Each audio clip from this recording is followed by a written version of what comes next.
Hello everyone, and welcome back for part 6 of our Palworld series. I'm cutting in here at the beginning of the video just with my actual face to just give kind of a shout out and a thank you to those of you who watch the videos. I've been teaching myself to edit from absolute scratch, so it's been quite a journey. So thanks for sticking with it. I'm going to continue this series. We have footage all the way up until we finish the game. So I'll go ahead and post all the way up to that, and then I'm super excited that we're going to be bringing some more Helldivers content to the channel, so that to look forward to. Anyway, remember to like and subscribe, and thanks again for tuning in. We had gotten into the habit of every time we log in, going ahead and farming this guy for his money and gold keys. I wanted to take this opportunity also to test out our new assault rifle weapon, but it didn't end up performing better than just running up and shooting him in the face with a shotgun, so.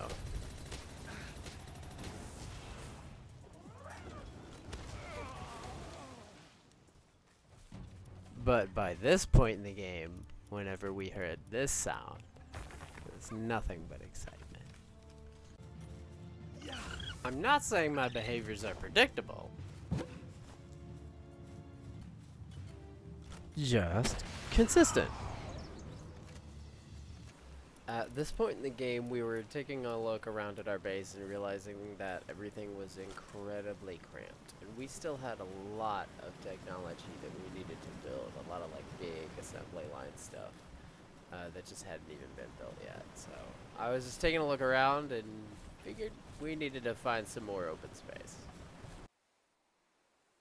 I don't know if you guys know this though, but I love cold places and snow, which you wouldn't know because I've never said it ever on any video. But anyway, I had seen some good land with some valuable resources up in the mountain area, so that's where I had gone to attempt to find, again, a new base location. We didn't have much time either. We needed to find a new base, and quickly. But the sweet, low-hanging fruit of this pangullet shot got me. I got down here to find there was one survivor who immediately tried to shove fire directly into my ass. But Van Worm blasted him, so it was all okay. Alright, time to get back to finding our new mountain base location. And then she found a cave right over there. And we just, we can't leave that distraction unattended to.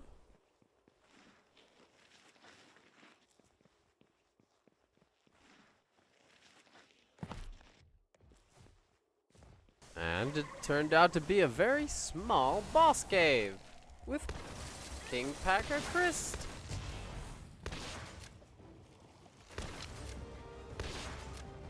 Who was very, very durable.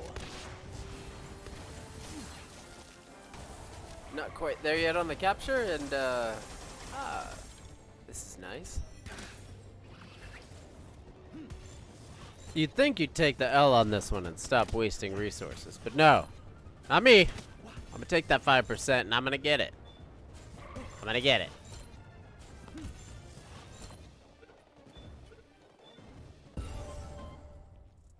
And now back to the uninterrupted search for that new base location. Oh no, another distraction. My new favorite pal.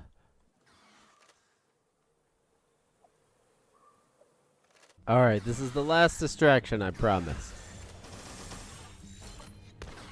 I'm lying. I haven't watched forward in the footage. I don't even know.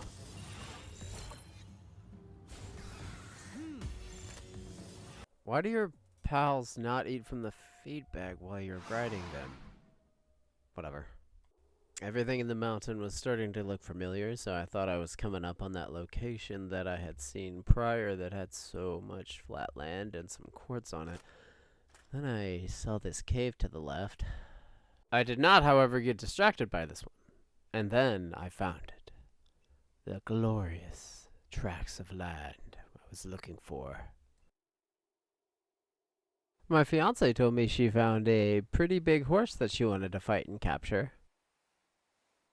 which turned into a nightmare because it was level 50 and the closest thing of what I could assume would be one of the legendary birds from Pokemon. It did not go very well.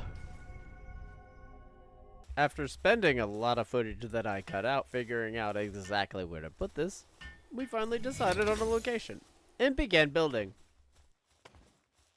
Now knowing the size of some of the production we would have to build, it gave me a better idea of how much foundation I should actually put down and how big I should actually start making the buildings. Quick cut of me building the foundation because I'm only at 5 minutes and somebody will find this interesting.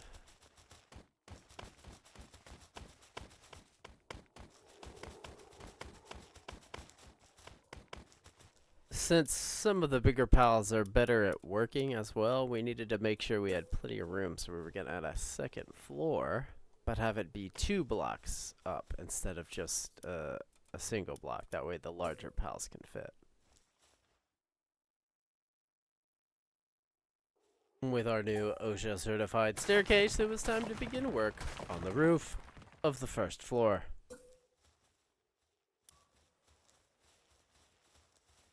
Once we finalized our first floor, it was time to make sure that our larger pals could walk in and outside of the doors without having any issues. And they can!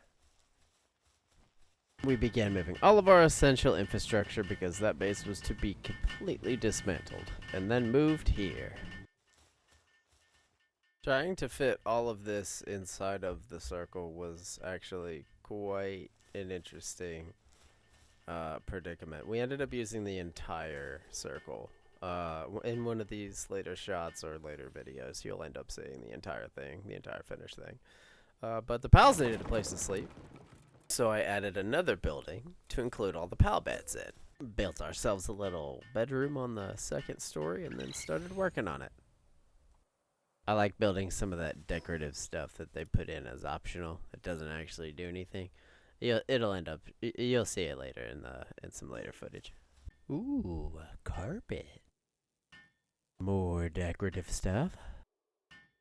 Oh yeah, we're living in style now.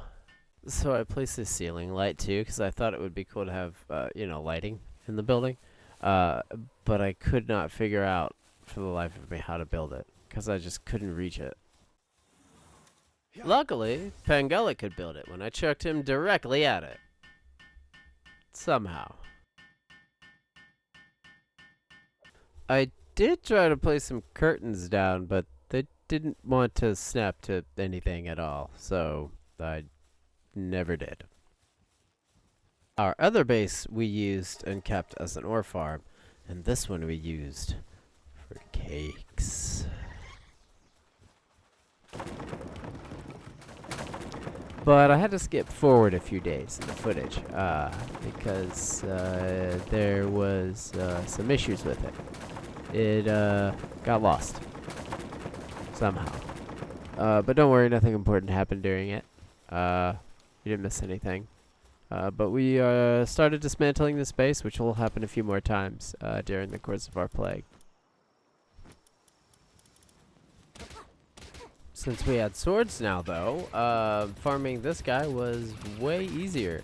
We actually found a way to just never take damage from him if you just stand right next to him and beat him up with the sword. And then dodge when he does his little circle thing. Circle spin attack.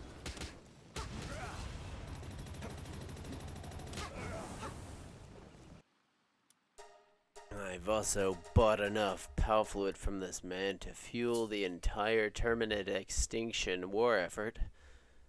That's a Helldivers joke. If you don't get it, go play Helldivers 2.